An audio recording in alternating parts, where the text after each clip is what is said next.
This Triple H episode is going to continue on, and I want to dedicate this main segment in this podcast to Triple H, the wrestler, the man, the executive, his entire career retrospective, and I've kind of split it into different eras, and we can kind of go through each one. And I have a series of questions that we can kind of discuss and chat about. And I want to start with like first impressions when you first saw Triple H. And I'll start with you, Andres. When you first saw Triple H on TV when he debuted, and when he debuted for you, because maybe you didn't see the Blueblood or anything like that, or Terrorizing, or anything like that. What were your first impressions of Triple H? I didn't like him, that's for sure. I do remember. Honestly, I think my first ever glimpse of him, like seeing him, because my uncle was into wrestling when I was growing up. He just happened to have honestly, this is going to be crazy. It's when he was cutting that promo and they were all playing as the Nation of Domination. And I was like, that was literally my introduction to him. But going down later after that, like he actually, ended up becoming one of my favorites. Like, obviously not just because of DX as well, but like his heel run was amazing and stuff. But yeah, my first introduction to him was little outlandish for sure. Man, just think about that. They got away with a lot of crap in the 90s, huh? Smell what the Rock was cooking. Yeah, I remember seeing that. I was like, okay. Like, I'm not thinking much of it, but at the time, because I'm just like a stupid kid, But I was just like, oh. But then later on, it was Owen Hart in that skit. I don't remember who was doing the Owen Hart impression. Yeah, it was like some other. I don't know who he was, but he was like somebody. But like, I don't know if he was like a comedian or what. But I don't know. Like, he wasn't part of DX, right? I don't know why he was. Just for that skit, I thought. Yeah. Owen was part of the Nation. Oh, Owen Hart. Yeah, but who was the guy who was portraying him in that DX skit? No, I'm trying to find out now. Enough is enough. It's time for a change. Woo! And they obviously did the nose joke. Chris, Jason what about you? Sensation. Who was it? Jason Sensation. Jason Sensation, huh? Oh, came and gone. No Chris, idea. what about you? What were your first impressions of Mr. H? I think the first time was with the Stephanie McMahon and the marriage, consecrating the marriage stuff. Because I think we were watching that. Everyone sees these horrible things. Yeah, right. It's like, well, he was that was the era. That was the attitude era. Like Hunter Hearst Helmsley McMahon era Triple H. I think that was the first taste of HHH. I thought he was a badass. I thought his music was always sick, and that was always one of the best parts about him. And as his career just kept kind of going, it was just that's the main thing is just his aura is a freaking badass. But when that first impression, it was like, well, this guy must be a real, evil dude or whatever. Being an 8-year-old kid, this guy is like some kind of a freak because he was feuding with Stone Cold in that feud.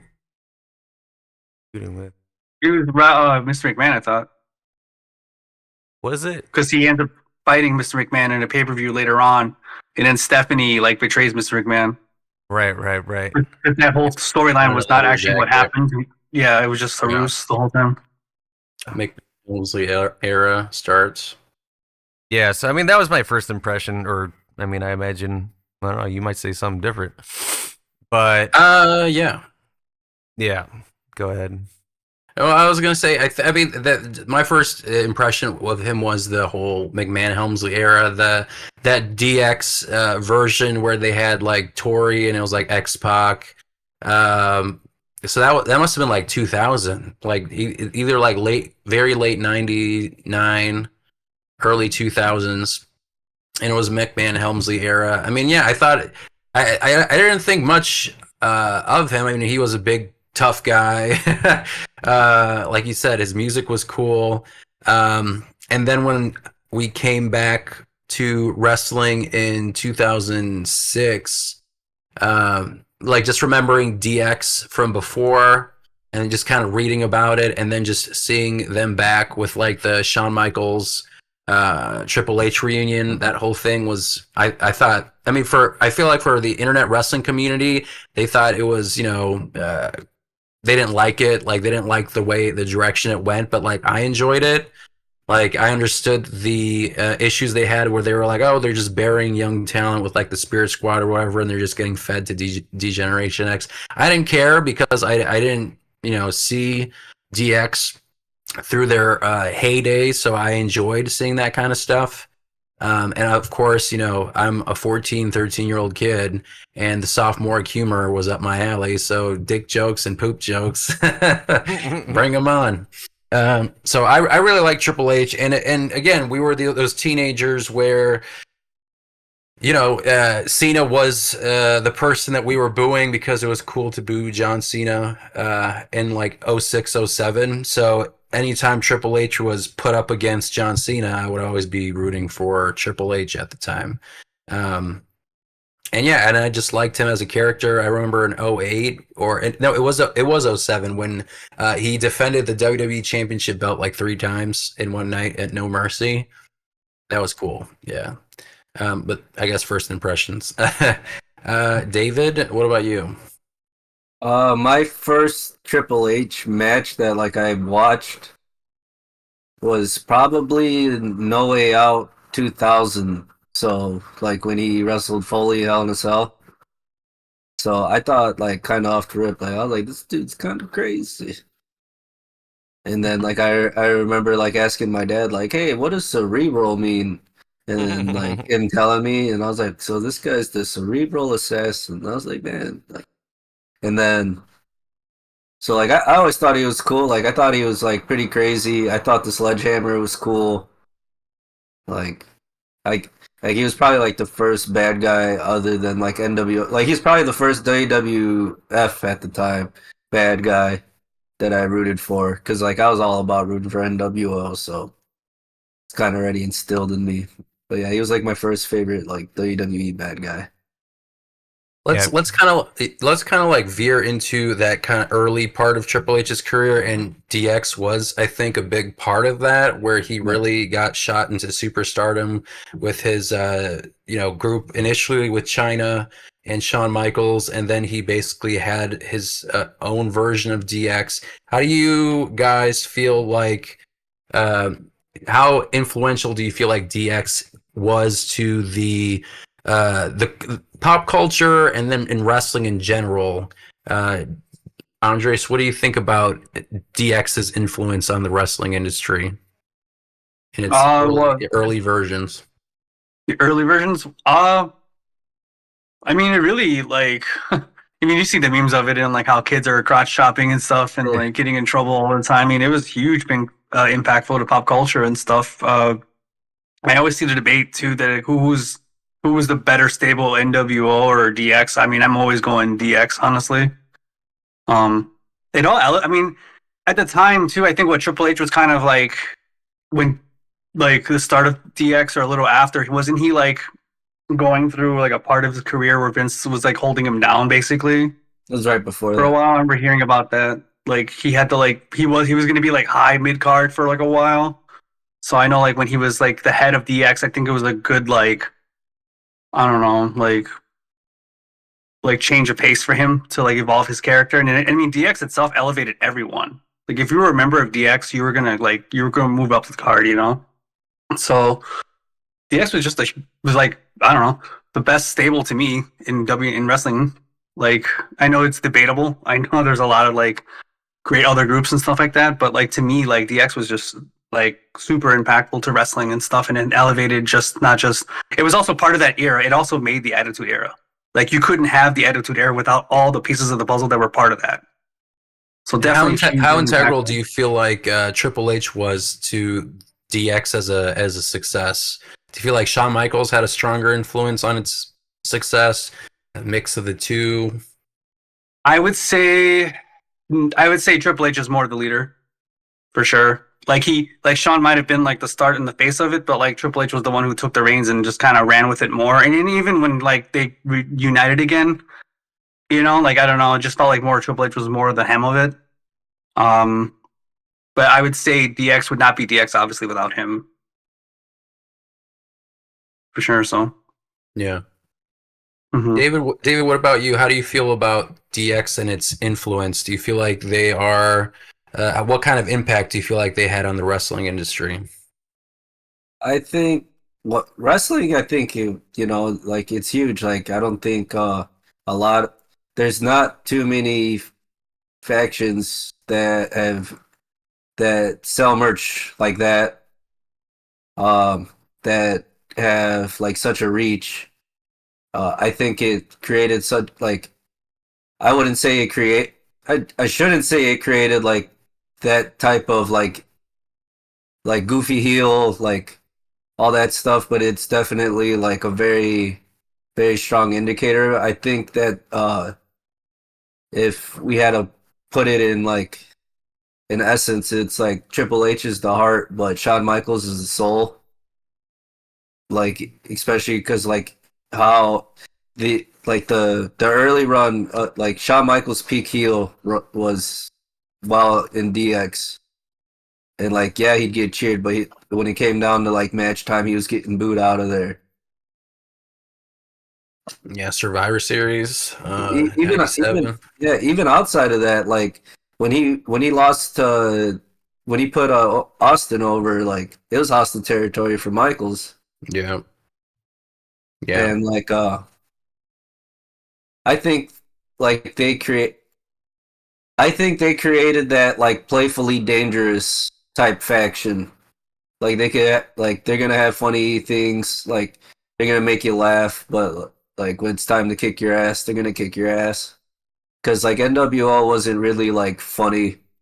Hmm. They're just like a bunch of tough dudes. Tough dudes trying to take over. Yeah, And it's that like was just kind of, give him a swirly, throw him in his locker, like type of tough dudes. They're yeah, and just that a was bunch of kind of like bullies, the common thread, I think, right? for the NWO story.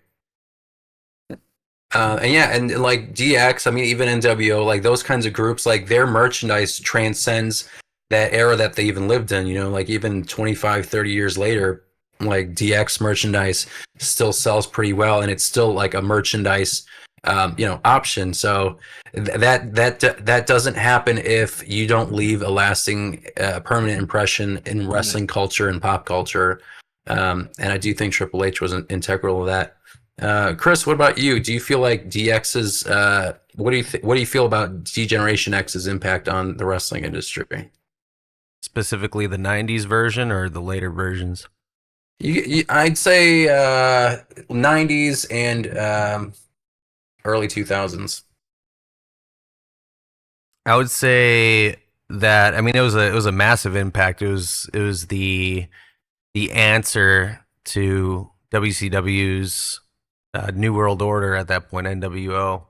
So it was very impactful. I mean, just like, Andres mentioned the video of kids doing cross chops and stuff like that. Um, Super impactful. It was integral in pop culture at that specific time, and it elevated Triple H himself along with Shawn Michaels into their singles careers later on.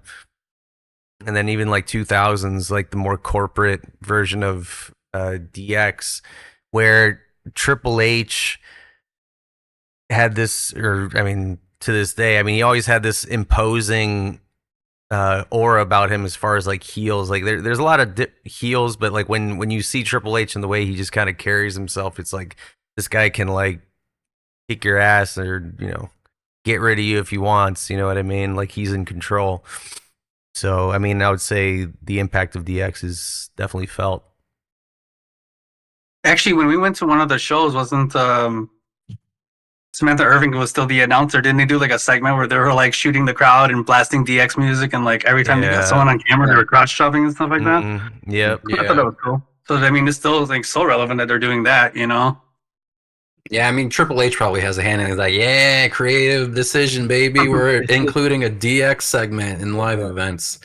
I used to have so many DX shirts, man. I had like almost every single one like through the 90s. The only one I never got was the jersey. That's the one I'm still like kind of like almost like 40 now. I still want it. I still kind of want it. Not gonna lie. I want to get Yeah. the OG one and just get a cut off, just like cut the sleeves off, bring it to the gym, just that OG design. The jersey? No, just the whatever that just standard DX shirt thing. Oh, the black and white one. Yeah. Yeah. Okay. Yeah, I agree. In term, let's move into the game era, like not too long after The game. DX. When did you first consider Triple H to be like a legit main event star? Let's see, David. So like I was kind of like born into him being a top of the card in the sense of just like where I happened to watch him. So like I never really thought of him outside of that. Like I knew he worked his way up. Like I was aware of like invading WCW and stuff like that. But even like when I had seen stuff like that, I was like, well, if he's doing something like that, it's got to be one of the best. And I obviously, being like 7, 8 years old and not having to deal with dirt sheets and silly forums saying that like this guy doesn't deserve crap, or like saying that, oh, he buried this person, all the clicks at it again and stuff like that. I had no idea. I thought he was good. Like I thought that so I caught him at 2001, so I had to see him retire Mick Foley. I was like, okay, must be good. And then he wins a fatal 4-way at Mania. And like, yeah, it was dirty, but it's like that's what bad guys do. And then I'm just an 8-year-old applying 8-year-old logic, like, oh, that's what bad guys do. They cheat to win. Like, I watched WCW. I know this is how this goes down. Yeah. And then like I always thought he was a good foil for The Rock because that was his next thing. I agree. And yeah, and I didn't know he was hated until I was like probably like 2005. So like 12, 13. You're talking about like the Married to the Boss's Daughter. Yeah, like all that like discourse. Yeah, like I knew it was real and I knew like that was like leaking on the TV, but I didn't understand that discourse because like maybe I just didn't understand how wrestling worked, or like him being on top wasn't like it wasn't new to me. Like even like Reign of Terror, like I was just like, oh damn it, he wins again. Time to play video games. Yeah, I mean, Yeah. I had the same thought. Andres, what about you? When do you feel like he was a legit? When did you consider him being a legit main event star? Pretty much when he started getting the iconic the game music. When he started to really like take off his singles career. I think I can't like pinpoint exactly like when, but it was definitely around like the N64 No Mercy era. Because he was like already in the run for the title. He was rivaling with The Rock, Stone Cold. It's kind of hard for me to like exactly know when, but I mean like I think it was like maybe during the corporate DX era too, is when he really started to go for the main spotlight for the title and stuff. But I mean, for me, he was definitely like in line for it, because I remember like he was even rivaling The Rock for the Intercontinental title. So when you see both of them progress to the next big belt together, it was just good timing and stuff like that. So I would say like the early 2000s, maybe the second incarnation of DX is more when that was kind of becoming a thing. The corporate DX. I think like 2000, 2001 is when he was like a legit bona fide main eventer. And then of course, he tore his quads and then came back 2002. And yeah, just really legit main eventer. Well, let's say during this period between like let's say 1999 and 2002, because Evolution starts what, 03 or 02?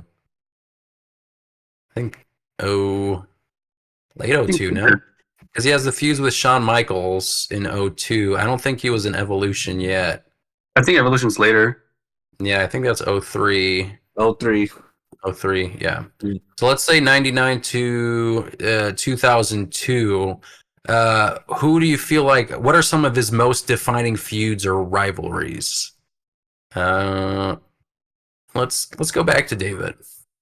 Uh, Cactus Jack, Rock, Taker, Angle, and Austin. And which one do you feel like you enjoyed the most?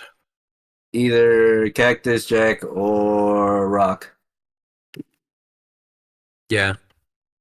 I mean, I'm just gonna say, I mean, I enjoyed the Shawn Michaels, Triple H feuds. That too, but Yeah, I mean, like, I think he had a longer feuds with like The Rock. Uh, I mean, I thought the Rock feud. I mean, Chris Jericho, I think, was another one that he feuded yeah, pretty long with, and like, yeah, I mean, all of those, like the matches and just like for whenever they had like title matches, I mean that stuff was wild to watch. Like just the way the crowd reacted during those title matches. Um, you mentioned Kurt Angle, uh, Mick Foley. I mean, bloody as hell, Hell in a Cell matches. It's really hard to pick one, right? yeah. But I think I would pick Shawn Michaels, Triple H, that whole feud. Andres, what about you? Which what do you feel like are his most defining feuds or rivalries? Yeah, that's a hard one. I think probably to be like super typical, I would say like The Rock and Stone Cold. Those two rivalries really were bigger for me, at least. His biggest rivals or some of his biggest ones. I mean, you're facing the two faces of the company at that time when they're all in there and stuff. Because I mean, the whole like main event roster at that era was like all Hall of Famers. So it's really hard to say. I mean, his rivalry with the Undertaker was awesome because he just retired Shawn Michaels. So like going into WrestleMania and Shawn Michaels is the special guest referee. I mean, that was beautiful. Like a great like setup, great match, a lot of history between all three of them. Uh, I mean, but if I'm gonna be like nostalgic, because that's where I usually go, I'd say maybe when he was rivaling Stone Cold, because he was like, I love Stone Cold, he was my favorite, but like Triple H was like also my favorite heel too. Like he made me like him so much, like because he was so bad. And I think to this day he's probably like the greatest heel still in Yeah. WWE. I mean, Mhm. Triple H, I think, he's a natural heel. One word to define him, I would say, is dominant. Like when Yeah. he's in the ring, he is just like, I am mowing your ass down kind of a guy. Even when he's Oh, cutting absolutely. promos, just like if you're His going to entrance define too. his aura, yeah, entrance, promo, in ring aura would be dominance. I would say just how he carried himself, and he was on Muscle and Fitness magazine with them chains around his fucking shit. Like, how do you not want to Yeah. work out? And like he trained with Mr. Olympic or Mr. Olympia like twice, I think, for like two WrestleMania matches too. Like he really like wanted to get like jacked as fuck. I mean, I think he was, yeah, that was like probably like Jay Cutler, I would imagine, or Ronnie Coleman or something like that. But I think that specific Muscle and Fitness magazine cover was when he came back. I want to say that was 2002. Yeah. Yeah, that's a pretty iconic cover. So you kind of talked about like his badassery and just like really like like when we say heel like and it's not like a chicken shit heel like an Edge or someone like that. Like he was like a legit I'll kick your ass, I'm a dominant kind of guy heel. And so we can kind of move into like that evolution era because I feel like that's kind of um the defining era for Triple H as like a heel, like a dominant heel person. Now here I go with heel person, star person, heel person. Um, so in this era, Triple H has been criticized for burying talent during. They call it. It's like years, something with terror, Reign of years of Terror. terror, the reign of terror. Thank you. With his big gold belts, and that was that whole discourse about him having influence over the booking because he's married to the boss's daughter. So there was that entire discourse. So I want to kind of open up to you guys. David, do you feel like that criticism is fair for Triple H? I don't like.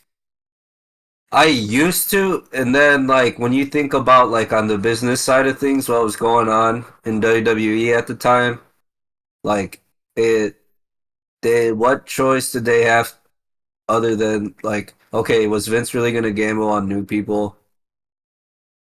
And yet, better yet, it's like, so what do you do when you lose The Rock and Austin as full timers and almost entirely in the same year? Yeah, exactly. Like they literally just shot up 3 years prior, three, four Right. years prior. Like if you really think about it, Steve Austin and The Rock, like actual like full timers, they weren't there for that long. Like one got super injured, neck broken, and they could only do so much with the latter half of his career, which was like maybe 5 years in. And then The Rock decides to go and do movies, Right. and then he just shows up sporadically. So there wasn't that much in 2002 or 2003 in his mind, like you have Kurt Angle and all those folks. But that's where that ruthless aggression era Yeah. concept was like, somebody step up. We need like a new person. Yeah, and Angle was holding down SmackDown, so it's like, what can you do? Yeah. So you feel like it's unwarranted, the bearing talent? Yeah, just a guy doing his job. Yep. Andres, what do you think? Do you have a hotter take or do you agree? About Evolution. Do you feel like he's been criticized for burying talent? Do you feel like that criticism is fair?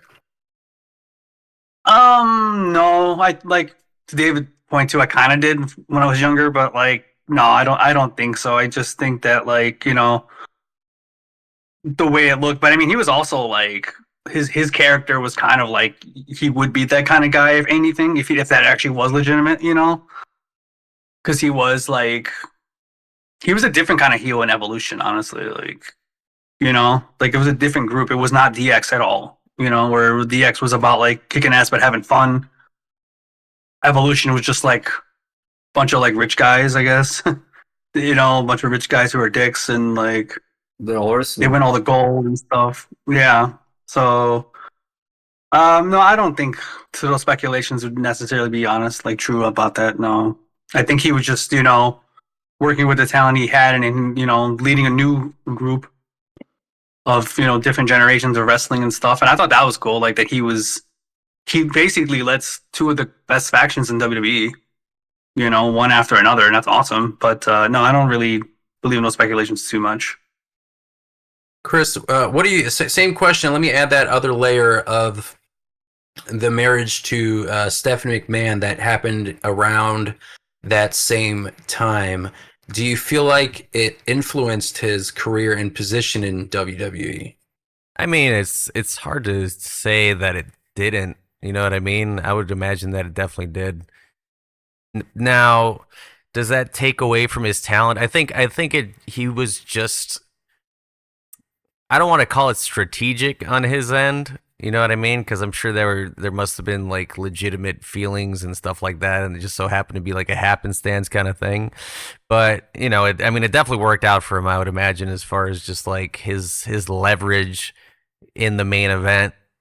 But Right place, right time. yeah, I mean, like it was like all perfect, like stars aligned, planets aligned, whatever. But like he backed it up with his talent. He wasn't like some schmuck that just kept being put into the main event because he was with somebody. Because when he would be in the main event picture, he backed it up clearly, right? Like that's how I would say his run went in the whole. Yeah, I mean, if it was like a Ricochet, I think then we'd be having a conversation here. But yeah, like let's say Ricochet married somebody in a company, right? The daughter of the CEO, like Antonio Khan. And it literally would just be right, exactly. And then like having him shoved down your throat, and then he's always main event no matter what because he just so happens to be married to the boss's daughter.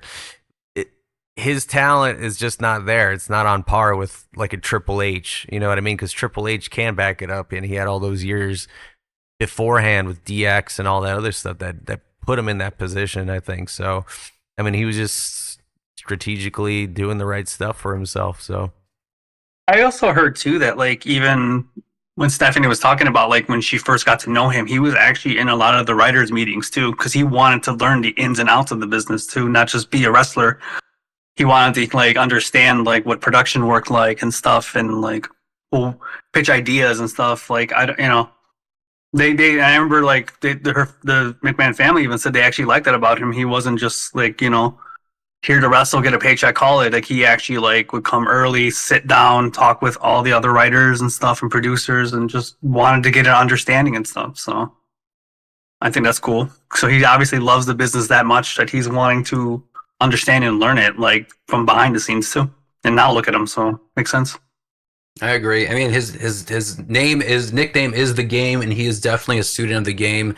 Like, if you can tell, he's very passionate about the wrestling business. I mean, he wouldn't want to be doing all of this creative stuff if he wasn't into it, And he's basically touched every aspect of the wrestling business. He's been, obviously a wrestler. I'm sure he's had creative. He's had creative. Writing as well. He's been a producer, a trainer. I mean, he's touched so many different aspects of the business because he legit loves it. And I kind of we've been talking about like that specific era, so I kind of want to touch on Evolution.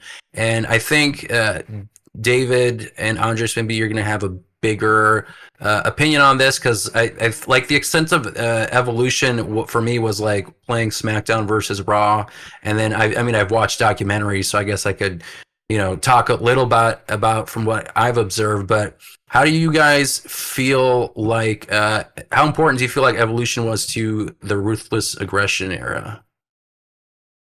I think it carried a strong portion of the beginning, like the early. That time for Raw is really Evolution centric, but I don't think it was necessarily a bad thing. What did you think? So it's not necessarily a bad thing. What did you feel personally about like that era when it was Evolution centric, and that could be for either one of you. I thought it was cool. I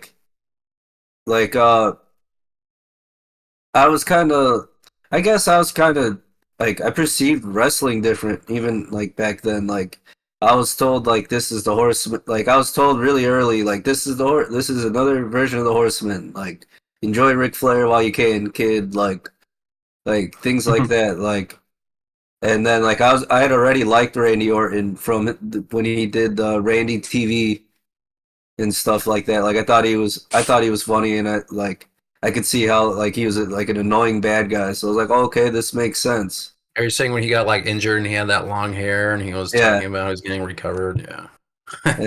and then like I thought I didn't know anything of Batista other than the Deacon, so I was just like, oh, like it made me interested because like I didn't really understand like repackages back then.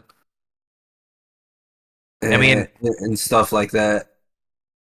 You're talking about burying talent around that time. I mean, he brought up two of probably the biggest talents the company has ever seen in Randy Orton and Batista right under him. I mean, they were getting the rub every time they were next to him, to be honest, if we're talking about burying talent. Yeah, it's like Vince buried that talent. And just like the name, just like the name stated, Evolution was a bunch of guys from different points in wrestling history. Triple H saying he's the present, essentially Ric Flair was the past, and then you had the two guys who were essentially the future of the business. So, I mean, it was, I think for that era, I mean, it was what it needed, and it was definitely an era that created stars that clearly defined the last essentially about 20 years or so, right, of wrestling. So that's for sure. Yeah. I'm gonna pull and actually up Triple H was the one who Reign of Terror defenses. You can thank Triple H for essentially the last 20 years of stars that you did see, more or less. Maybe not all of them, but like the John Cenas and the Batistas and the Randy Ortons, or anybody else he kind of tangoed with, I think. So as far as burial, I don't see that. Yeah, he also I unfortunately didn't. I kind of stopped watching wrestling around that era when Evolution came around. Like, I wish I didn't, because I kind of wish I saw like more of the inception of that group and like, you know, the time that it was on TV. Because I've seen a lot of footage about it, and like you, Marston, I've seen documentaries on it. So I know like a decent amount, but yeah, when forming that group though, it was interesting because even he was the one that brought Ric Flair on, because he said that at the time Ric Flair was just working behind the scenes, and like he said he saw him and he just like he said he can tell like there's something about him. He's still like hungry to get back in the ring like before, you know, and he's just like I can see like he really wants to, and like maybe we should bring him on, and I mean it worked out perfectly. I mean that group was awesome. You know, like I wish I had seen it more in this inception, but like seeing what I've seen and what I've known, I mean, no, it's definitely all I would say because Triple H was involvement though, for sure. Like just elevating everyone in the room. And come on, Motorhead, man. Yeah. All right. You know, Let's see. You seen that? Did I send you that? Somebody did. I think I sent you that. You see, y'all. Oh, maybe you did. Okay. The Randy Orton. I don't know what that segment was, but it was just Randy Orton talking about Motorhead or something about Triple H, and he's like, "I like Motorhead," and he just like sticks his tongue out and throws the horns up and shit. There's like no music either. It's just him doing that in a room. I'm like, what? Yeah, I remember that. But yeah, another banger. I mean, you get Line in the Sand with Yeah. Motorhead from Evolution. I mean, Jesus, the music. Yeah. So let's kind of keep rolling around through his career. So let Evolution disbands. Do you guys know when they officially disbanded? Was it when Triple H basically lost to Batista, and that was 21, right? WrestleMania 21. Right. Yeah. So I guess after that, I mean, Triple H's next feud was, I mean, I don't know if it was John Cena immediately. Well, he ended up turning on Flair later on, Oh, right. Okay. and that was like the official.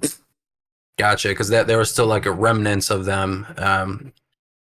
Right. Yeah. So then, you know, after Evolution disbanded, there was that period where he was, you know, feuding with John Cena. That ties up to WrestleMania 22.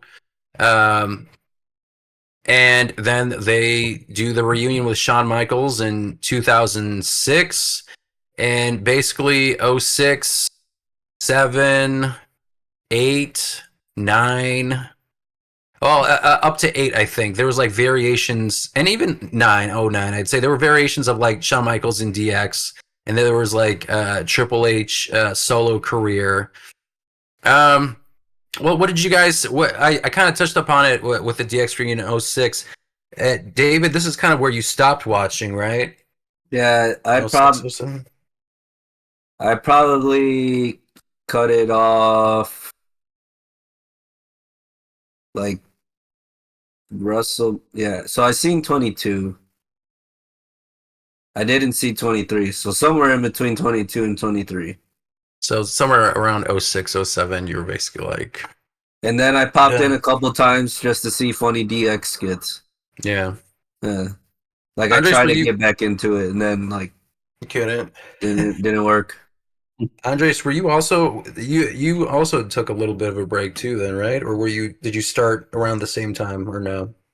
No, I was still like on a break pretty much from that point. Like even after WrestleMania 22, I was still like I still heard a lot about it because I had friends that were like still actively watching wrestling. So I heard when like DX got back together again. Okay. So when I was you like feel like you interested in jump watching when it. you feel like you jump back in. Oh man, 20 12? or 2009 maybe. I probably can't. I took a long break. Okay. Yeah. Cool. So I guess Chris, this could be your and my conversation in this specific section. So Chris, what did you think of the return with DX and HBK in 06?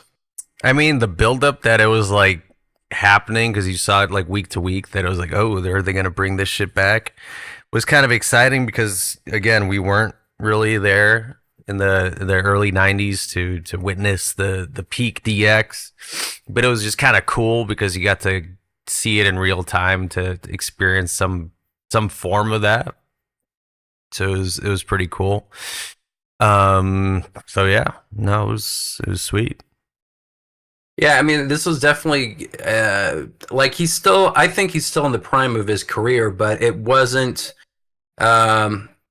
he wasn't as dominant as it was like in 02, 03. I think he didn't necessarily take a back seat completely because there were championship reigns with Triple H during this era. I mentioned, No Mercy and his feud with Randy Orton. I mean, that main event at WrestleMania 25, which was, the match was okay. Like, and they unfortunately had to be, the main event after Shawn Michaels versus The Undertaker, which, like some people say, is like one of the greatest matches of all time.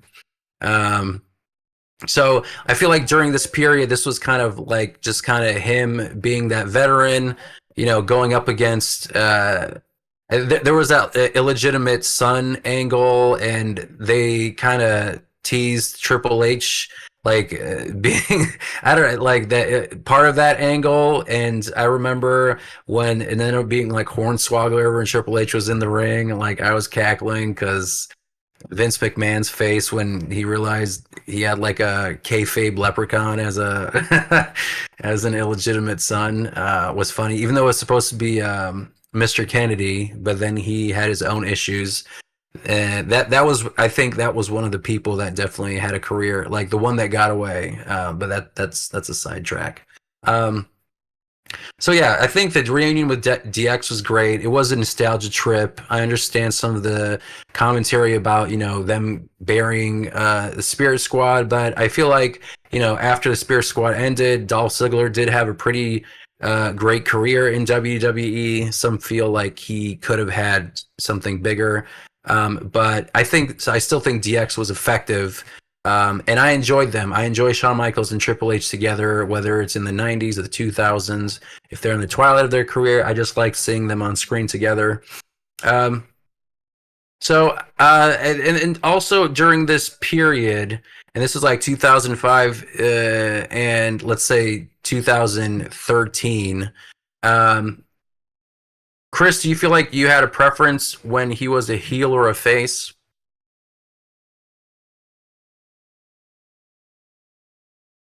I think the majority of Triple H, as I experienced him, was more as a face, I want to say, because it all kind of stemmed back to the No Mercy stuff when he became champion again after the DX stuff. He came back after that injury, and he was essentially a face, right? And back in shape, he was looking great. So that period of time. So that's essentially how I remember Triple H, because he still had, I would say, from that specific era, especially when it came up to all the CM Punk stuff and him and Punk and that kind of like corporate thing that he was kind of doing. I guess he was a heel at that point. But I mean, that's how I'm gonna remember Triple H, as far as at least in my mind, because that's when we experienced him the most IRL, you know what I mean? Or in real time, I should say. Yeah, I agree. I mean, I think when he was facing The Undertaker, they were just two faces going at it, right? He just wanted to, go after his bros, streak. just trying to hug it out. Yeah, and I mean, during that specific period, I think they were also trying to actively, like, make people forget that Triple H already faced The Undertaker before. And they were just like pretending like it didn't happen. And that's like one of those Vince-isms that I'm glad it is gone, because in a Triple H era, they would not be like pretending, like having someone from the Men in Black show up and try and use that flashlight to like make you forget and like, question your intelligence and think we're stupid. Like I did not like that kind of part. Treat it like they're actually real people and they feuded before. Don't make it seem like, pretend this never happened. Let's all, like, I know we suspend our disbelief, but let's also just forget about actual stories that existed. They had the Road to WrestleMania was. Wait, was that? Yeah, that was WrestleMania. The Road to WrestleMania was actually coming through Chicago, and I was there for that. And they had a segment with Triple H, Shawn Michaels, and The Undertaker. Shawn Michaels was not promoted to be there, but he showed up. So it was like a big crowd pleaser. But I remember like Shawn saying to Triple H, like, what makes you think you can do what I couldn't do? And I'm like, damn, dude, like, oh man, this storyline's just getting too damn good. Like, yeah. Obviously Triple H has wrestled The Undertaker, but making shit personal, even on the side of the guy that's like basically defending his friend, like, oh man, get some good storytelling. Yeah, I mean, I gotta say, during this era, that was definitely my favorite Triple H feud that he had. He's had other ones. I remember he had one between Edge and La Familia. That was good, but I mean, the Triple H.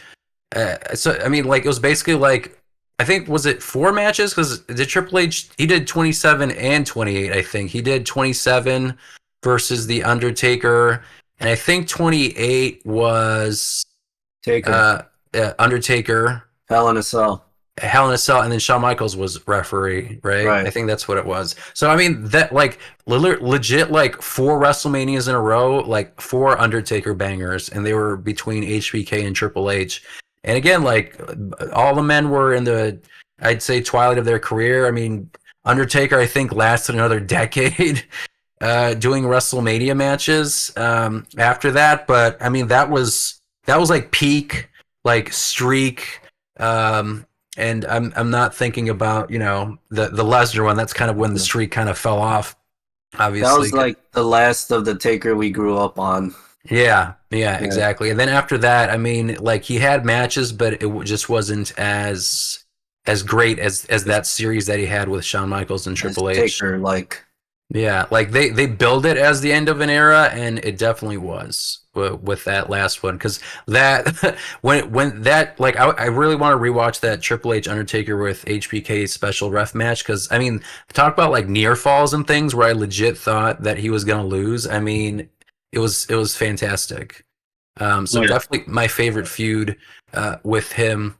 Chris, you kind of touched on like that Summer of Punk story where CM Punk, and I think Triple H he was in the Authority at that point. I think the Authority was around.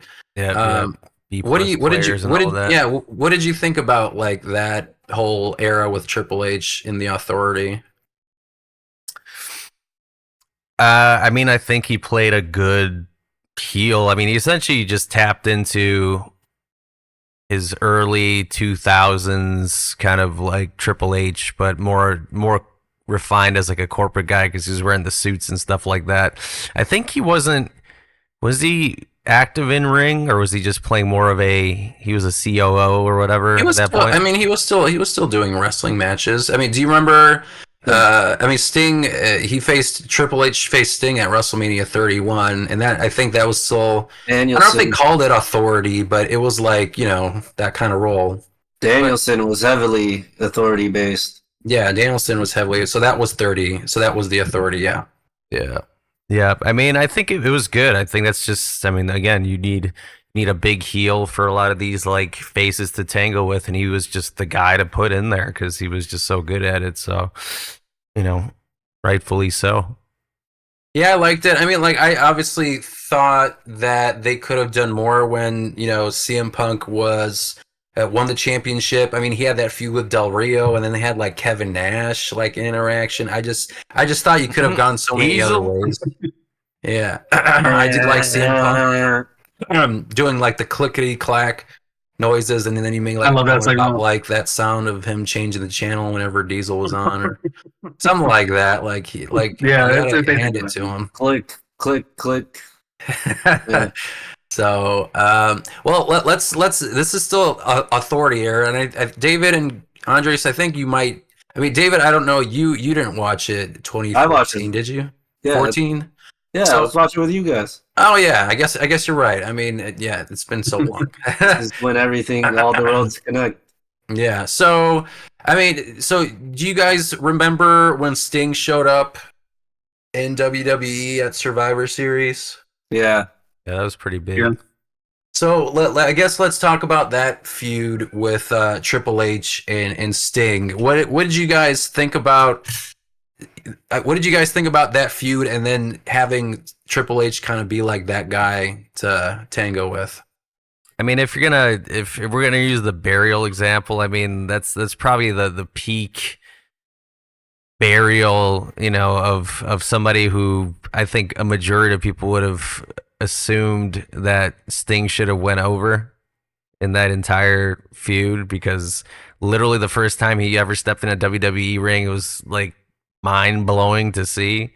And then it's just like the payoff was like, yeah, you lose.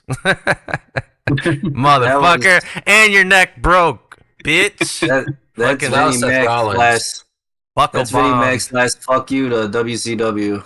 Yeah, I think that was Vince's way of like, all right, we you can join, but I'm not having you go. Which It's is insane. I think that's insane, but yeah.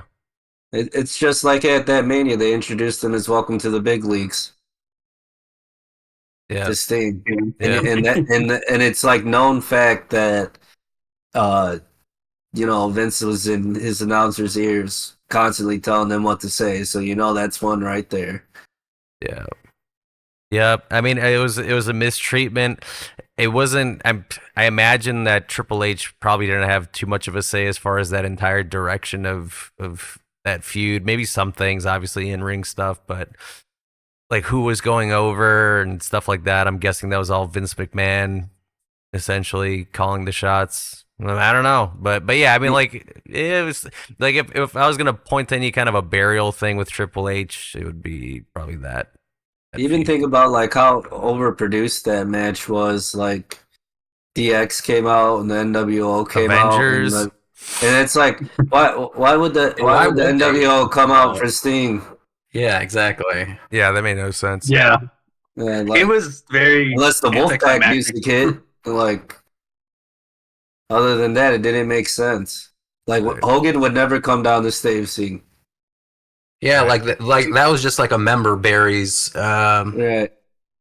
segment for that. So that wasn't great. Yeah, A lot of missed opportunities. Yeah, it was. He should have Yeah, I wrestled wasn't. Taker.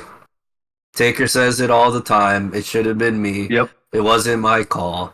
Why? I still don't know. Was that the same WrestleMania where Triple H came out in the Terminator stuff? Like the whole Yeah. get up? yeah, I think that was Terminator. That was kind of lame too. I mean, he's had some pretty awesome WrestleMania entrances too. I did like his WrestleMania 22, the throne one, and he had like a lion like fur, I don't know what you call it, vest or something. That was pretty cool. I mean, the Terminator one I thought was okay. I mean, he's had better ones, and I think he's had variations of like that skull mask and that kind of stuff. I thought it was fine, but I did not like the outcome of that match for sure. Was that one where he came out and he got burned by the CO2 that was spraying out? Like he came out, he had this big like white mark on him. He got burned really bad, and he actually did the whole match like that too. I was like, damn. Yeah. So yeah, the Authority kind of lasted for quite a bit, I gotta say. And that kind of rolls into the 2016 Royal Rumble, where so that's the one where like you won the championship, Right. when you won the Rumble, and then Triple H was the one who won that Royal Rumble, and we kind of talked a little bit about it during our Rumble episode, last episode. But I mean, what do you guys think of, since we're in this kind of Triple H episode? What did you feel about him winning it? What is it? 13 years later, I think, something like that. 14 years later, in between Rumbles. Did you think it was a good decision in the year 2016, based on the layout of the roster, or what do you think? Was that when he threw Roman over? I think so, because Like Roman Reigns won 2015. Right. And and then I think Roman Reigns was the last one. Yeah. Yeah. I mean, I was okay with it. I thought for good storytelling, I thought it was good. Yeah, that was like peak Putting the bad guy over. hate. Peak Roman hate, Yeah. and it's like, yeah, throw his ass over. I think I remember like being pretty happy about it, to be honest. I think that was where we saw at James' house, I think, because that's 2016. That's when AJ Styles debuted, yeah. That's when Christian won the raffle. Or the poll. Yes. Yeah, I mean, Cold pizza. I think No. from what I remember, I think I Yeah. did enjoy that ending because I didn't want to see Roman Reigns win. You Because did. one of those people. So yes. But Dave, what did you think about that finish? I thought it was cool. Like, I knew at this point we're all smart fans, and I'm just like, okay, this is gonna be like a good Mania payoff. Yep. But I thought it was gonna be Ambrose. Yeah, that's true. Chris, do you remember how did you feel about 2016 Royal Rumble? I think it was generally pretty enjoyable, from what I remember. And then he ended up the WrestleMania 32 match was with Roman Reigns, I Right. believe. I honestly don't remember much about this match. David, do you have any thoughts about that? We don't remember anything about it because it was on an 8-hour freaking WrestleMania.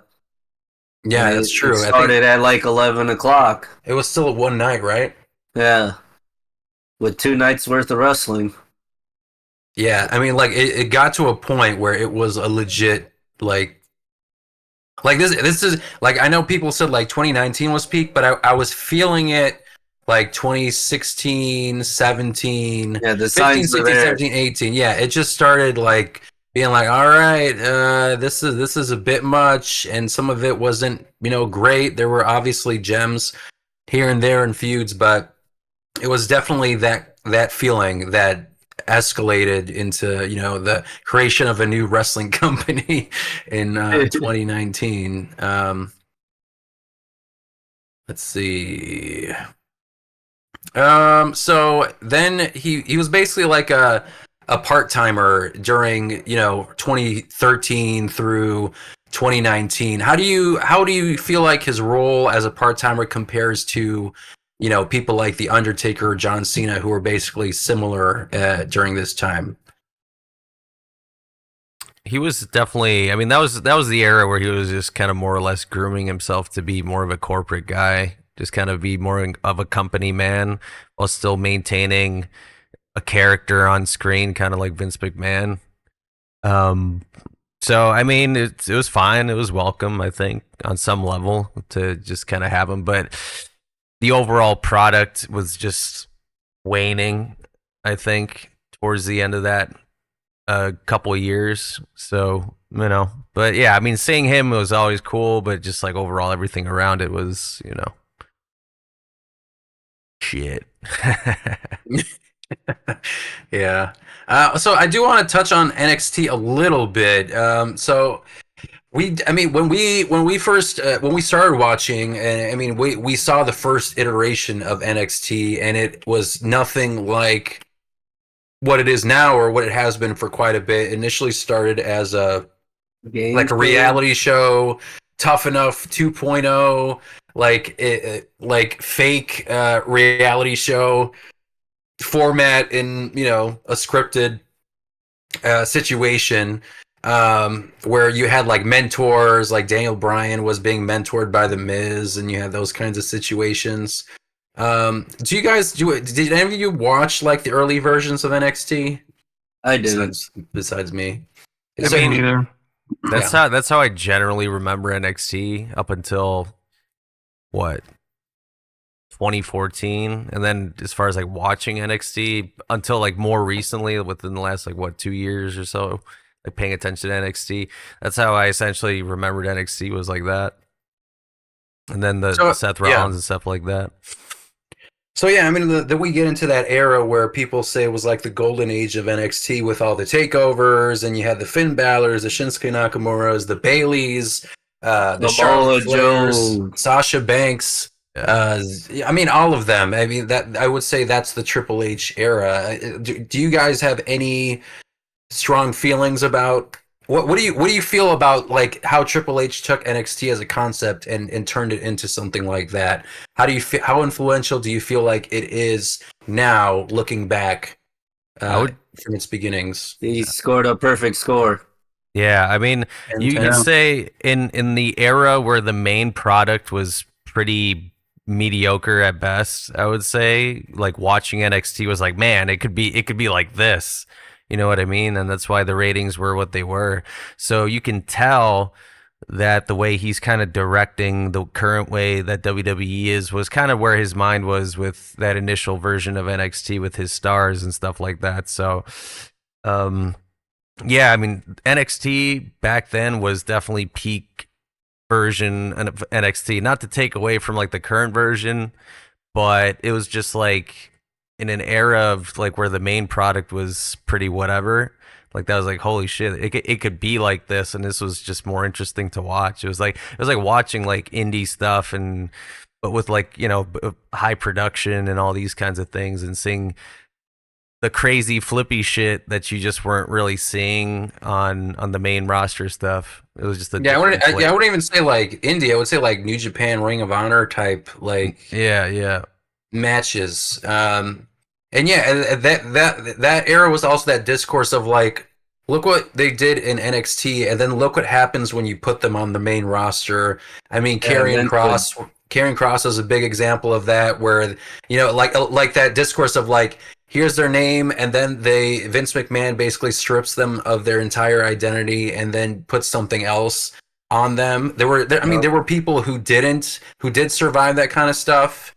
Like Bailey, I think, still had her gimmick and stuff. And maybe there was like a weird power struggle where they kind of agreed to, have when these wrestlers went up to the roster to maintain some kind of identity. But yeah, I mean, what Triple H did with NXT, and then just this crop of wrestlers that came out of it. I mean, it's like an entire generation of superstars that he created that are currently like top guys in WWE. I mean, it's undeniable. And they created, I mean, Triple H helped create, and then Shawn Michaels, I think, is also doing a great job with his version of NXT and the current crop of guys and gals there. I mean, they created their own like feeder system, their own like it's not just it wasn't like they're scouting for models or power lifters or anything like that, and then they just kind of thrust them into WWE.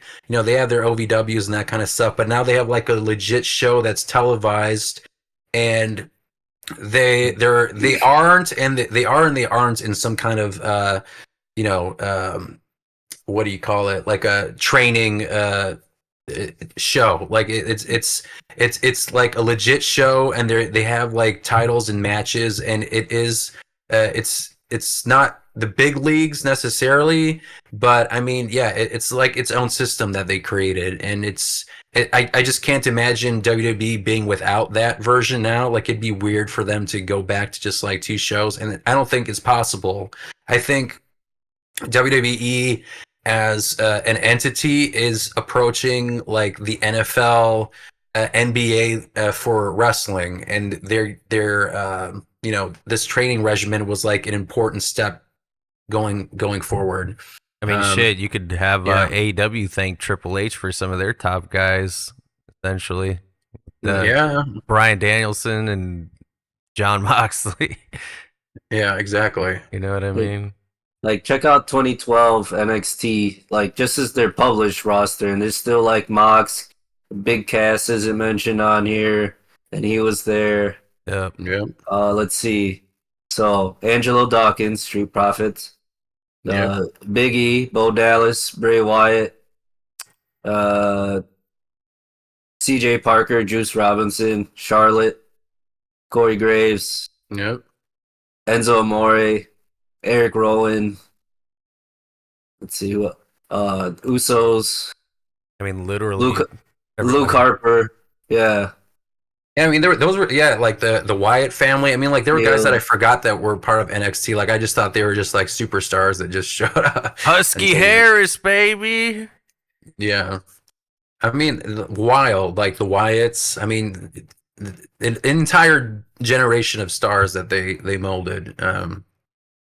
Leading up to Mania 30, the Wyatts were still having NXT matches and then showing up on the main roster. Right. Yeah. And they felt like main eventers when they came on the main roster.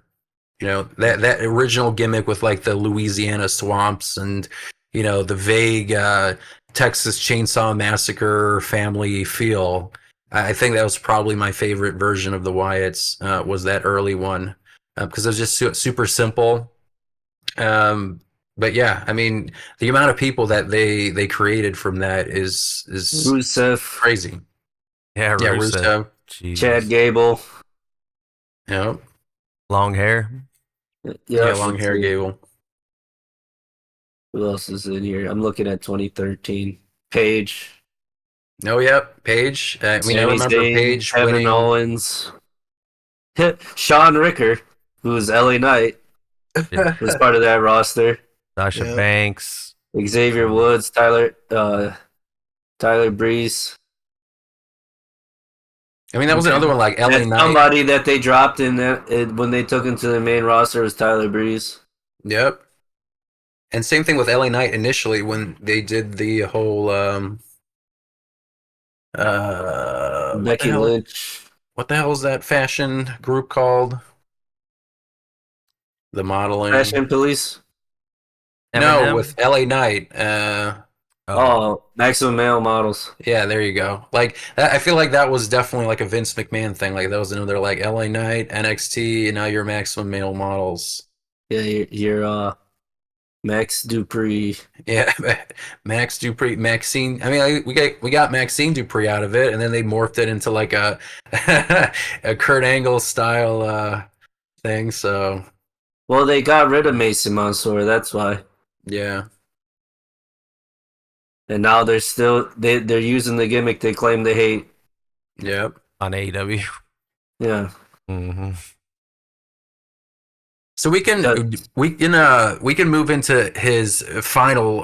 I don't want to say final form, but I mean his current form as creative and basically in charge of WWE's creative talent. I mean all of it. And I'll go around the room, I guess. Andres, how do you feel like Triple H's creative leadership has affected WWE transitioning from the Vince McMahon era?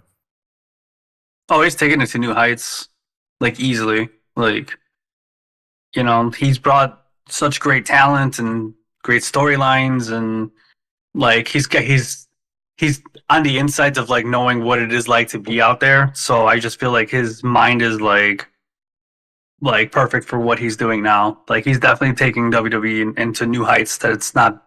I feel like with Mr. McMahon, it was just going to be held back. He was too set in his own ways and stuff, and I feel like wasn't it like he came back and then like Triple H basically had to like give it up, and then NXT changed his logo and it just didn't look the same anymore and all that. It just goes to show you like how different it was without him in charge and like the quality of the product. No, Triple H is definitely like, I guess in a way like doing what Mr. McMahon had done in his prime when he was making like great decisions with the company and what to go about things. So no, like awesome. Chris, same question.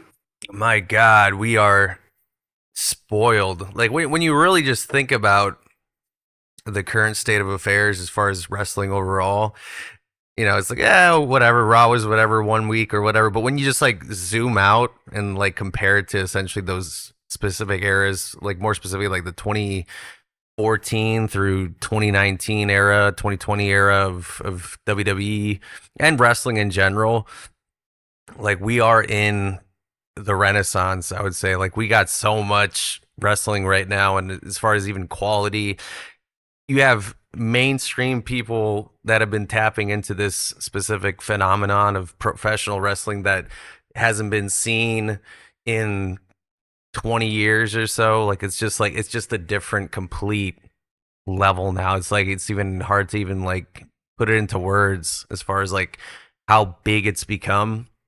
Because then you do have like AEW, which was a response to that shitty era, but they still exist, and you have all these variations, and it's just become this accessible thing. So it's peak. I mean, this is if we're talking final form, this is 100% complete Triple H final form right now, I think.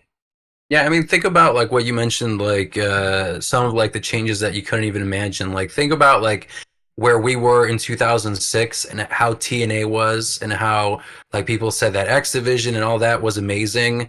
And, you know, in WWE, you can't mention TNA. You basically pretend nothing exists outside of WWE. And now we're in 2025 where they're openly acknowledging TNA. They have an active participation partnership with TNA. The TNA champion Joe Hendry appeared in a Royal Rumble, like with his belt. I mean, like you can't even like envision that in 2005 or 2006. I mean, it's completely different and wild to think about. David, same question about the transition from Vince to Triple H's era. What are your thoughts? Thank God. It's the Like- sum up. That's definitely a sum Like- up. Like it's like it's nice to have like, how can I put it? It's ran by somebody that sees wrestling the way that passionate wrestling fans see wrestling. It's ran by somebody like, it's a big payoff for like a lot of us who would sit through like all the bad years and like hold on to like 2-3 matches, or like, you know, like when everybody else was signing out, I was like, no man, you gotta like hold on, and like holding on to like 2-3 good programs. Like it's a testament to like all of that. Like it's a big payoff. It's a big payoff for all the NXT call ups that felt like $1 million and then got to the main roster and just felt like absolute crap. Yeah. And this will be another question, and I'm curious what you guys think about what do you guys feel like is the biggest change in WWE under his creative control? And I guess I'll start with like, I think the genuine like human feeling of like, I just feel happy for the workers and the wrestlers about like the work environment, because based on the conversations and interviews they've had in the past,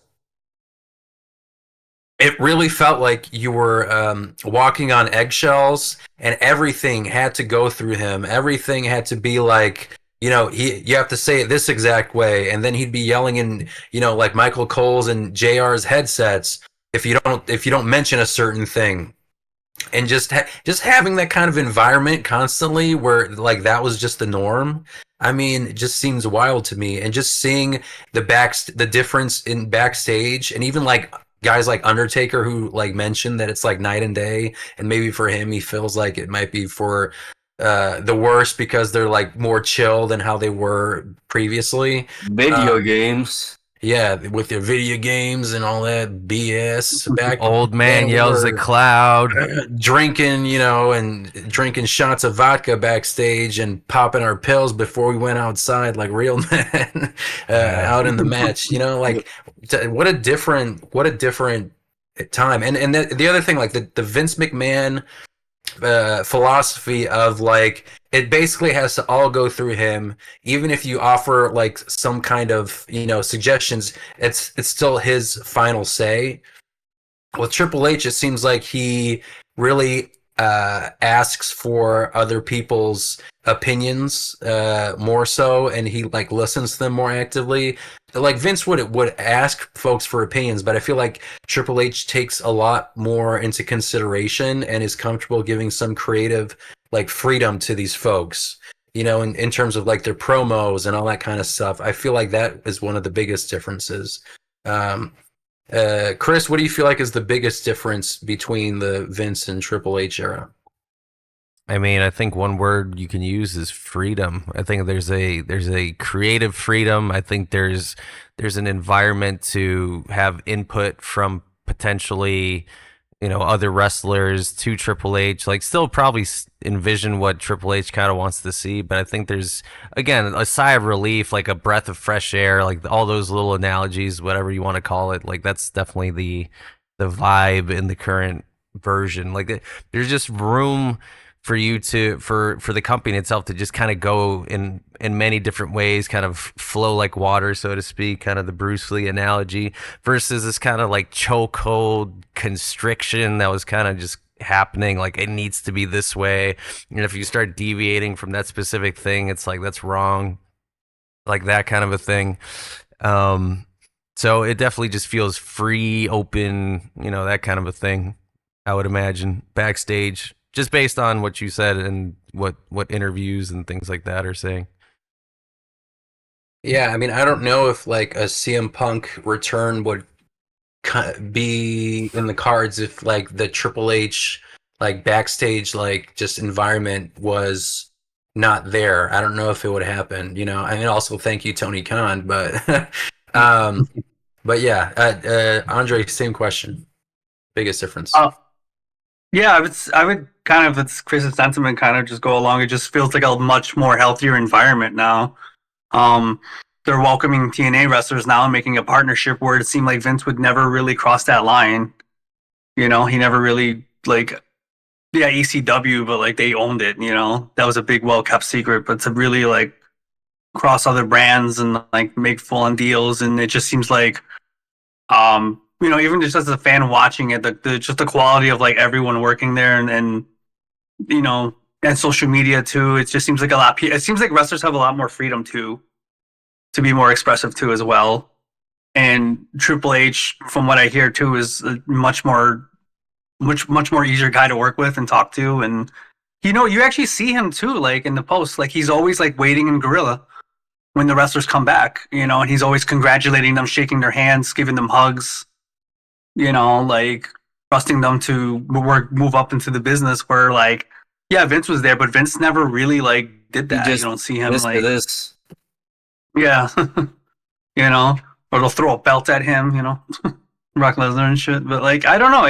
He seems like he really cares. That's what it is. And like, he cares for like the all Carters, like from low to mid, and he's just there, like, I mean, he seems, there's more passion to it too. That's what I would feel. It's more in passionate hands now too.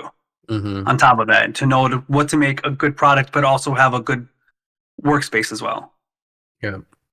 I'm just gonna add this again because again, like I know we will take it for granted too, just because we'll get into those spaces of like, oh, this feud could be this way or that way. But I mean, like we are fucking spoiled with the amount of wrestling that we're getting, and anybody who's now like on just, Tubi. yeah, I mean, like just generally just people complaining about certain things and that. I mean, you're gonna hear that nonstop, and to those people, I just say, fucking touch grass. Like there's just so much like good shit that's just happening for the industry. It's literally never been like this essentially at this point. I mean, sure, there were the high moments of the 90s, but as far as just the outreach, now they're on Netflix and you have Europe and all these other countries who have access to this product now, which has never been before, you know what I mean? So it's just it's unprecedented where it is right now. So yeah, I mean, like they've had like broadcasts, but it was very segmented. It's like depending on your time zone or your channel, everything varied. And now like this move to Netflix, it's like everyone is watching at this exact same time if they want to, of course, because you can just catch the replay. But yeah, just very excited. Like once the NBC contract goes away, and then SmackDown and all the PLEs go on Netflix, I mean, it's just going to be, and it's just literally like the entire globe can watch it in one space. Really excited for that. David, you didn't offer your thoughts yet. What do you feel like is the biggest difference between Vince and Triple H? I feel like Triple H just understands his groove. Like, like whether you're at the beginning of the show or at the end of the show, like it seems like nobody's out there not playing a version of themselves, which kind of used to be the case. Like, used to see NXT call-ups kind of like look uncomfortable, like especially like come out to nothing, like come out to a new gimmick with no reaction because that's not who they were. So there goes that, like any chance of recognizing them. Yeah. Yeah. And I I agree. think that's what it has a lot to do with, like I think for a long time Vince just got really complacent with just relying on his 3-4 people that he enjoyed, and like it took a lot to crack into that atmosphere, like that stratosphere of like, oh, like you can tell Vince you don't like this and that. Like you see a guy like Roman Reigns who like on the outside, like all big dog Roman Reigns era, like, you know, we probably think like we always thought he was like relishing all that. And it's just like, you know, then you watch his doc and he's like, dude, I hated all of that. He's like, I hated it, but I had to get paid. Yep. I'm gonna add a point. I think Go for it. so. Vince McMahon. I mean, when you think about wrestling in the '90s, you think about like how ingrained into the culture of that specific time period was, and I think Vince McMahon had a grasp on that, at least within that time period. But at some point, it was such a mainstream thing in that specific era, so like he had an understanding, you know, again, it's in that specific time period, lightning in a bottle, that kind of a thing. But you know, time passes, 20 years goes by or so, and you know, it's just like it's not there. Triple H specifically understands the current culture, and he's created this environment using social media and all these tools, Inviting streamers. Yep, exactly. All just tapping into the culture of what the current environment is, making it this mainstream cultural phenomenon again versus, you know, what it's been struggling to kind of do, where it was a lot of a nostalgia act, or just kind of it became this kind of niche thing again, right? Right. If you were a fan, you were a fan before. Now it's like I've been talking in like just this anecdotal stuff, but like my friends, it's like, why are people? I'll have like random. They'll be like, why are people watching wrestling? It's like I guess I should get into it because they feel that, they see how like in your face wrestling has become, where it's just like you'll be on Instagram or TikTok or whatever, and it's just like in your face highlights and all this kind of stuff. So yeah, I mean, he Triple H has just tapped into the culture, the culture, the essence of the current state, right? So yeah, I mean that's why it's working right now. That's why we're spoiled. That's why it's a renaissance.